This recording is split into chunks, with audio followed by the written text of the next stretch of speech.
Hello,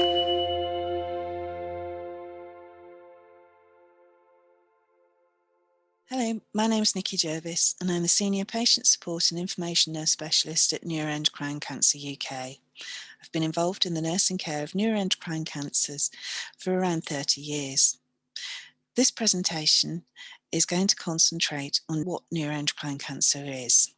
So we'll look at what are neuroendocrine cells, what is the neuroendocrine system, what is neuroendocrine cancer, and in terms of relevance to practice, what is the incidence and prevalence in the UK? So what are neuroendocrine cells? So neuroendocrine cells are these amazing complex cells that exist throughout our bodies. They're designated to release specific substances such as gut hormones to help our bodies function normally.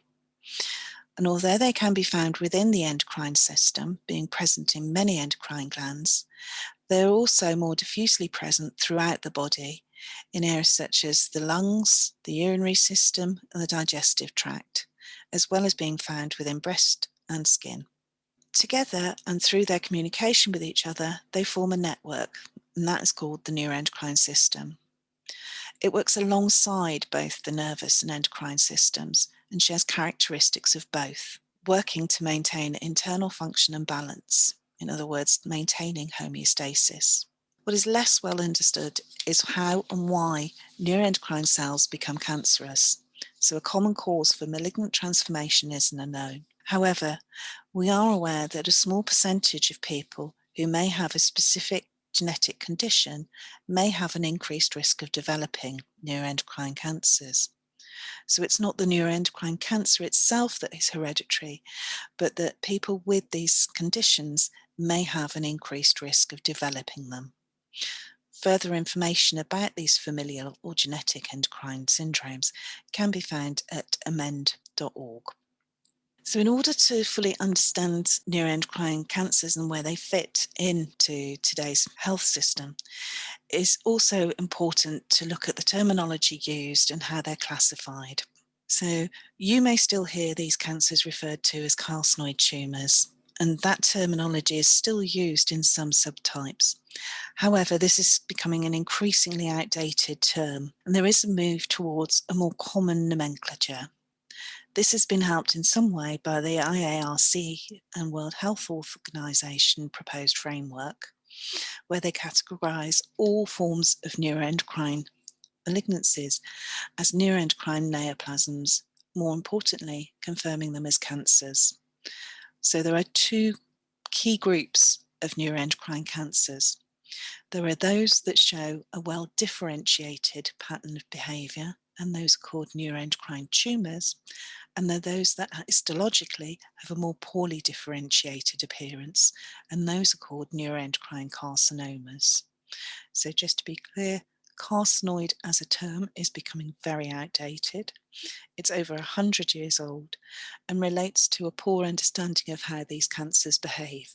It was originally thought that neuroendocrine cancers were actually cancer-like diseases. And indeed, Obendorfer, who coined the phrase carcinoid, he primarily studied small bowel nets, probably the most indolent in terms of growth rate. Further work that he did, and probably less well publicised, is that he came to acknowledge that actually no matter what the rate of growth, which is what the G numbers refer to in brackets on this slide, no matter the rate of growth, these tumours can still metastasise, infiltrate and grow. So alongside the two main groups, neuroendocrine tumours and neuroendocrine carcinomas, there are further delineations it's essential to understand in order to best plan care and follow up. So as with all cancers, site and stage can be important. So on the diagram on this slide, the green dots are the more common primary sites. The larger the circle, the more common that site is as a primary site for neuroendocrine. The spots in white are the most common sites for spread for metastases. So you can see here the most common neuroendocrine is that which originates in the small bowel, closely followed by lung and pancreas. The most common secondary sites are within the liver, the lungs and bones, and indeed they may, in some cases, be the first indication that cancer is present. More importantly, alongside site and stage, we need to understand the nature of the cancer, because this is what makes neuroendocrine cancers as a group so different to some other forms of cancer. So, as previously mentioned, we've got differentiation. So, how similar or how different to the original cell do these cancer cells look like? So, if we look along the top here, we can see that at this lowest grade, cells remain fairly consistent in shape and size and fairly well organised. As the cancer cells become more malignant or are found to be more malignant and more aggressive in nature, we can see they become less uniform, less organised, and become completely disparate and lack any similar features to the original cells. And that's where differentiation. So the more poorly differentiated, the more aggressive the tumour tends to be. Alongside this is grading. And grading currently is from 1 to 3. So grade 1 is where less than 3 to 5% of these cells are actively dividing and growing.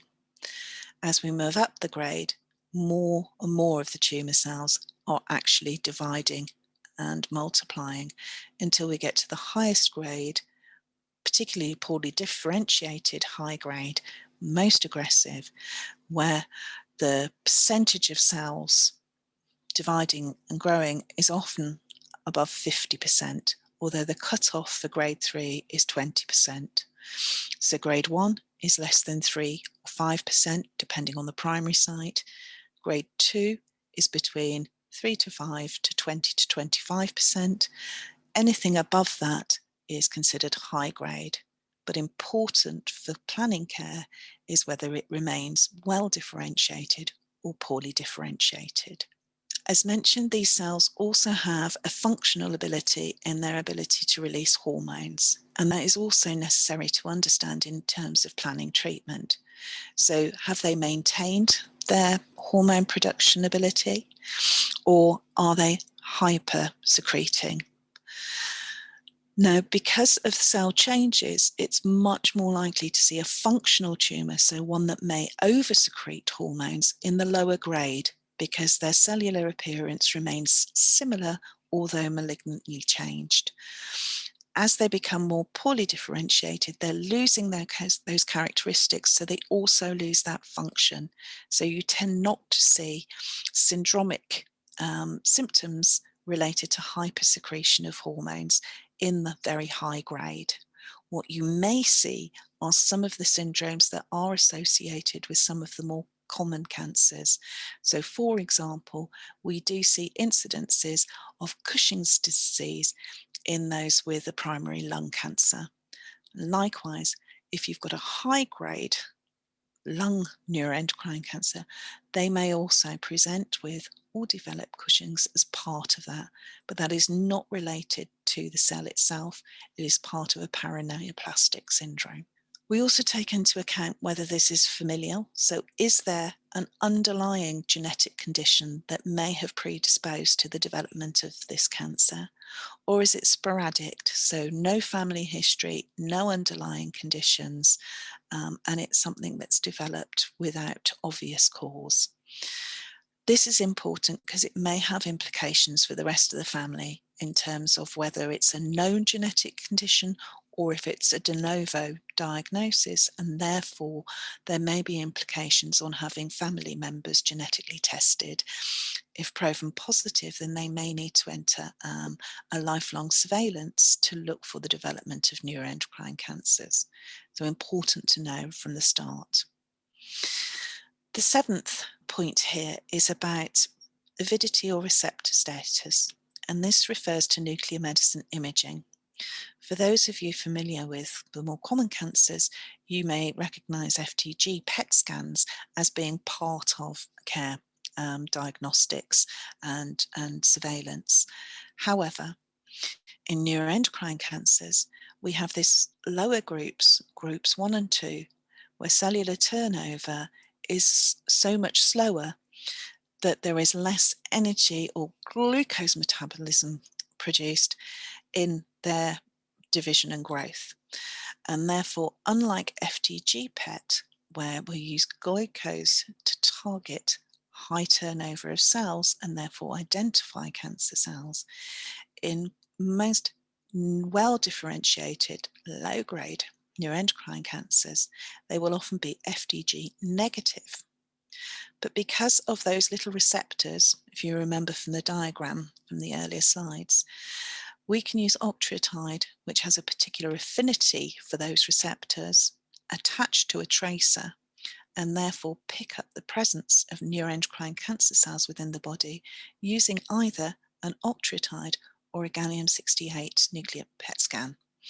And these are very sensitive to picking up neuroendocrine tumours. So neuroendocrine cancers are a heterogeneous, complex group of cancers rather than just one thing. And as in all cancer care, it's very important that there is access to expert care and best practice in order to provide better outcomes and the appropriate supportive care for people that are diagnosed with one of these types of cancers. So an expert, experienced specialist MDT review is absolutely vital.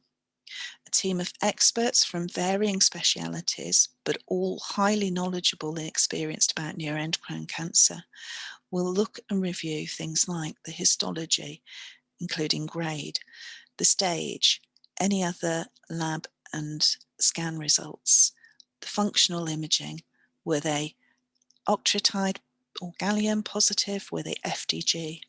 In that mid to moderate grade, you may actually need to do both scans in order to properly visualize the disease and know how to plan care.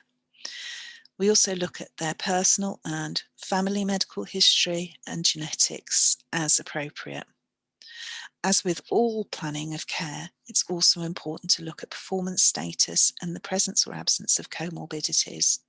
Also informing decision making is the availability and accuracy of current guidelines, also accessibility of best treatment options, including the possibility of inclusion into trials. Really importantly is the person's personal considerations and beliefs and wishes about care.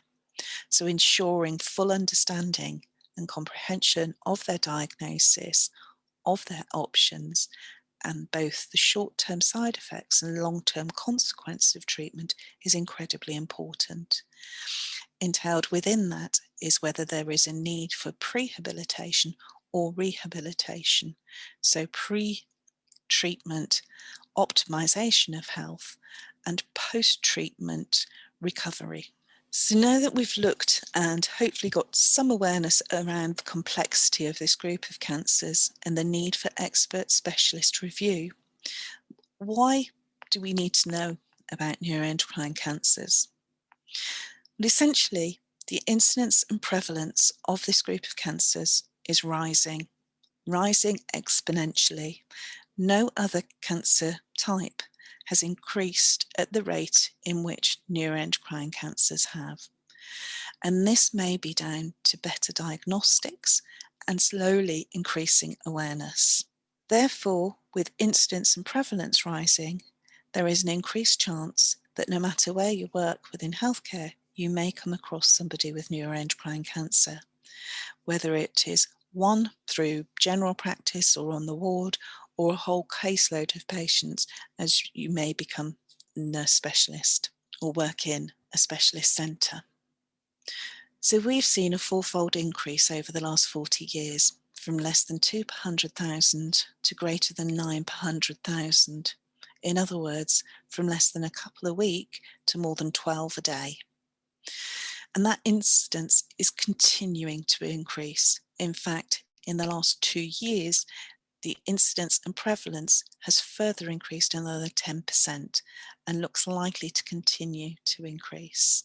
And although the prevalence is currently noted at 48 per 100,000, so approximately 25 to 30,000 people currently living with neuroendocrine cancer in the UK, it is widely accepted that this is an underestimation. in part because of historic poor coding, and coding is what the registries rely on. Overall, neuroendocrine cancers as a collected group have a 1-year overall survival of 75%. To put this into context, when we look at the big four cancers, lung, breast, prostate and colon, only lung has a worse 1-year overall survival. So breast, prostate and colon all have a better 1-year overall survival than neuroendocrine cancers. It's important to note because there is this assumption that neuroendocrine cancers are always indolent, slow growing and not really behave like cancers. To further put things into context, there are 3 groups that are more or less likely to present with stage 4 disease. Now, stage 4 disease in most cancers is a pretty poor prognostic indicator.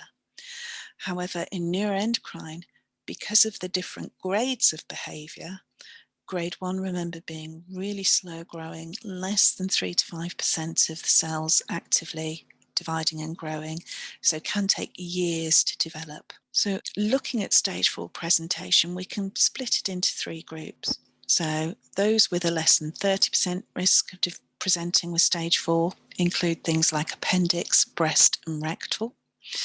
Those that have up to 50% risk of presenting at stage 4 include bladder, gynae, lung, small bowel and gastric. And those most likely to present with stage 4 disease include colon, esophagus, pancreas and prostate. But we can't lump these all together and make assumptions. If we look at that first group that are least likely to present with stage 4 disease, if we look at appendix, appendix is one of the most common sites of primary disease.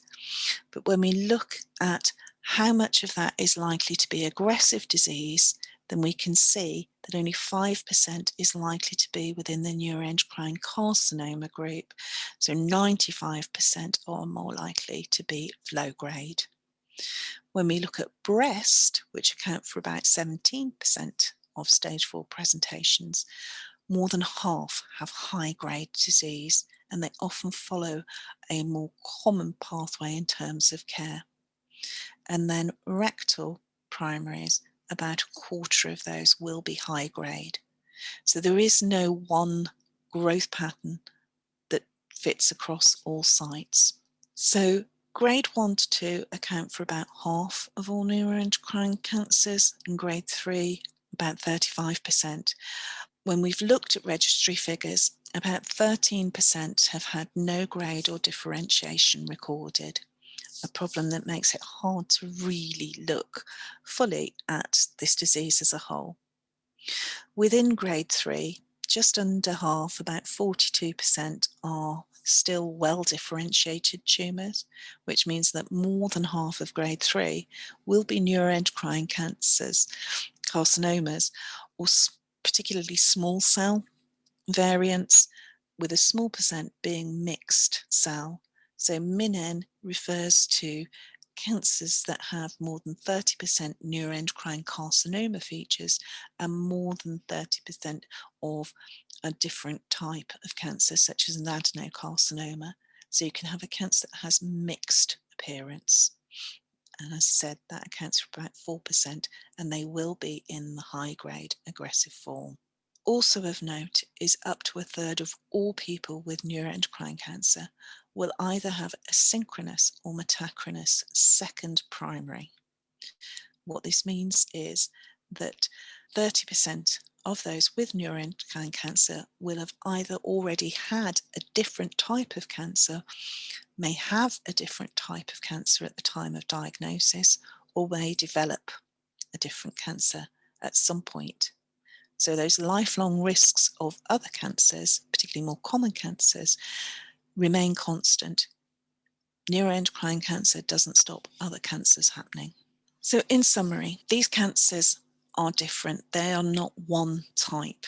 So there are huge variations depending on site, differentiation, grade, functionality, stage, genetic history, and nuclear medicine imaging receptor positive status. What we know is that as they become more differentiated, more poorly differentiated, they're likely to be more aggressive.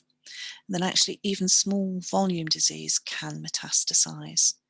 In low-grade disease, this is often more a result or consequence of chronicity. So the tumour's been around long enough for a cell to have broken off and travelled elsewhere.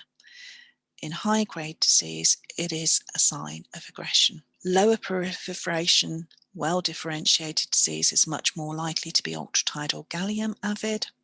High proliferation, poorly differentiated, is more likely to be FDG PET. But there is a crossover somewhere in the middle where both scans may be advantageous in treatment planning. Variances exist in grading, staging, functionality, and expert, experienced MDT involvement is absolutely vital for optimizing care. And just to be clear, that doesn't mean that the patient has to be referred to a specialist centre, but it is absolutely vital that the specialist team has an overview and view of that person's case and history so they can advise on care planning, which may well be able to be delivered locally. In essence, there are two key groups: well-differentiated disease, which is neuroendocrine tumour, and poorly differentiated disease, which is neuroendocrine carcinoma. Neuroendocrine cancers are a heterogeneous, complex group of cancers, and the terminology can be confusing. But as previously mentioned, there is this move towards the adoption of a more universal nomenclature. And if we as healthcare professionals find this complex and confusing, so too will those who have been diagnosed. So there is an absolute and vital need for consistency in terminology and messaging. And it's okay to say, I don't know, but it's also helpful to know where to signpost to, where to refer to, and offer that help. Until the time that this universal nomenclature is fully adopted, we as healthcare professionals have a clear responsibility to use the most correct, accurate, concise terms when speaking of neuroendocrine cancer, especially with patients and their loved ones. Thank you.